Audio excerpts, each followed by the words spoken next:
5 elected investigators from both parties, spanning New York to Washington, D.C. to Georgia, all turning their attention to Donald Trump. And this is a fishing expedition. The former president's legal woes mounting as investigators dig into everything from his efforts to influence the election to his finances. It's not unusual for us to investigate a business in Manhattan. And the probes are picking up. New York prosecutors now have Trump's federal tax returns, and subpoenas could start coming in Georgia as soon as this week. In New York, Manhattan District Attorney Vance tweeting, "The work continues," after winning a Supreme Court fight to access a trove of Trump's financial records. Vance beefing up his office with a prosecutor whose expertise is complex financial cases. After 2 years investigating Trump, Vance is set to leave office in 10 months, setting a clock, some say, if he plans to bring charges. New Yorkers, we can spot a con man.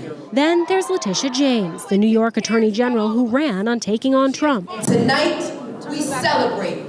And tomorrow, my friends, we get back to work and we sue the hell out of them. Her investigation into Trump's business and personal finances is plowing ahead, with a judge recently ordering Trump's tax firm to turn over documents. The fact that he is now a private citizen is really of no moment. We will continue our investigation. Over in Georgia, newly elected Fulton County District Attorney Fani Willis made a national splash when she fired off letters in February to Georgia officials, asking them to preserve documents related to attempts to influence the election. Should we find that anyone violated the law, then we're going to make a charging decision. After Trump's infamous phone call to Georgia's Secretary of State. All I want to do is this. I just want to find 11,780 votes.